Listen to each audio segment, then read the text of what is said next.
지금 점점 고령화되고 있지 않습니까? 예전에는 55세, 50세 되면 뭐 퇴직하지만 앞으로는 뭐 70세 이렇게 될지 모릅니다. 점점점 고령화되고 있는 상황이죠. 모든 이제 고령화되는 그 분들이 또 열심히 또 일을 할 수도 있고 또는 여러 가지 다양한 활동을 하고 있는 건강한 어떤 모습으로서 고령화가 되고 있는 게 특징이거든요. 단순 고령화가 아니라 건강한 모습의 고령화가 되고 있는 거죠. 어떤 자아 실현 욕구 중의 한계거든요.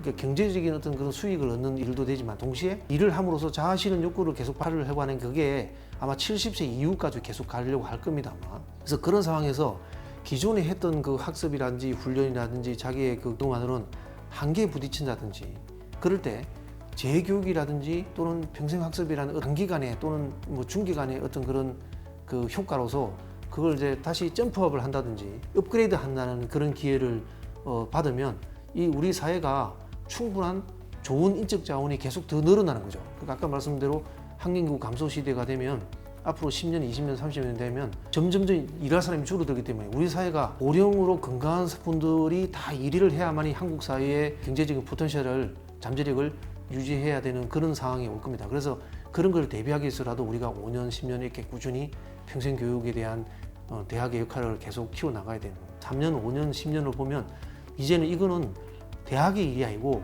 지자체가 소멸당하지 않게 해서 하기 위해 지자체가 해야 됩니다. 지자체가 평생 교육을 통해서 학령기 학생뿐만 아니라 비학령기에 있는 이런 일반인 대상이 지역의 인적 자원으로서 역할을 해서 지역을 활성화시키는 것은 소비와 생산을 갖다가 서로 선순환을 해야 되는 것은 지자체가 해야 될 아마 책무가 될 것 같습니다. 아마 평생 교육에 대해서 지자체가 그 예산을 충분히 투입해야 될 그런 시기가 올 것 같습니다.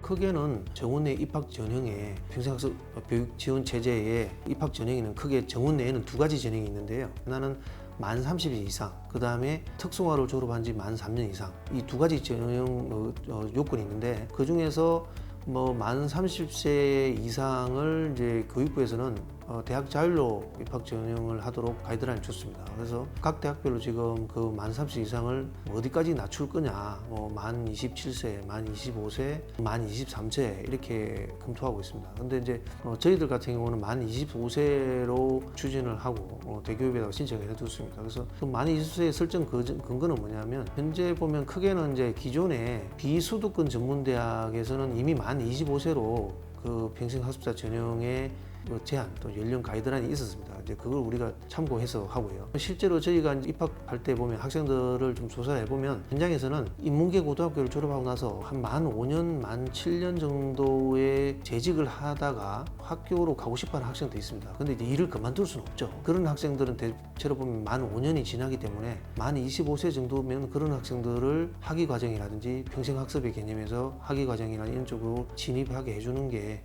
국가적인 그 평생학습 체계 구축의 그 취지에 맞지 않나 생각합니다.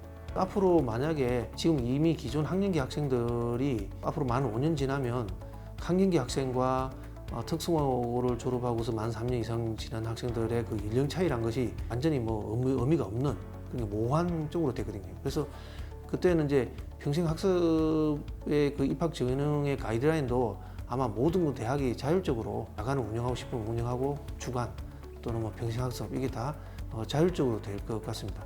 다만 그 평생교육의 원래 취지라는 것이 학령기에 진입하고 해서 좀 더 우수한 인적 자원을 확보하려는 그런 학령기 위주의 그 대학이 어떤 모형이 있고 또 대학 내에 평생학습 학령기에 진학하는 그 경우를 놓치고서 일학습을 병행한다든지 또는 대학을 졸업하고 나서 다시 대학을 들어간다든지 뭐 이런 여러 가지 다양한 형태에 대한 학습자의 수요를 대학이 그 학위 과정을 제공해 줘야 되는 국가적 책무가 있는 거죠. 네. 크게 이제 고등학교 졸업자가 들어오는 경우, 그 다음에 뭐 전문대라든지 아니면 평생학습을 통해서 평생학습 인정 학점이라는 게 있거든요.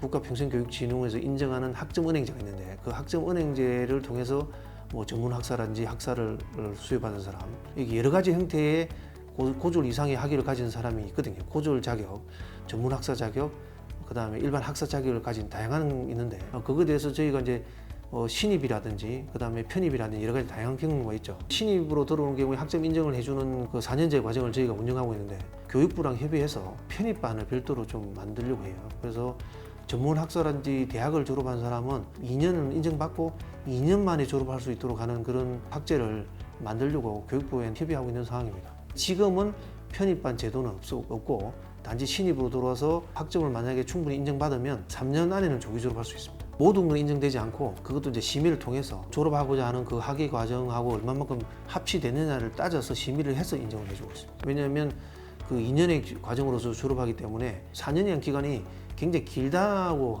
하는 학생이 있습니다. 그래서 현재는 학년기 학생의 제도에 맞추다 보니까 4년이라는 것이 마치 다녀야 되는 것처럼 보이지만 앞으로는 충분히 바깥에서 인정을 받으면 3년 만에 졸업하고 앞으로는 향후에 한 5년 뭐 이렇게 넘어가면 1년 만에 졸업하는 경우도 있을지 모르겠습니다. 현재로는 3년이 되겠습니다.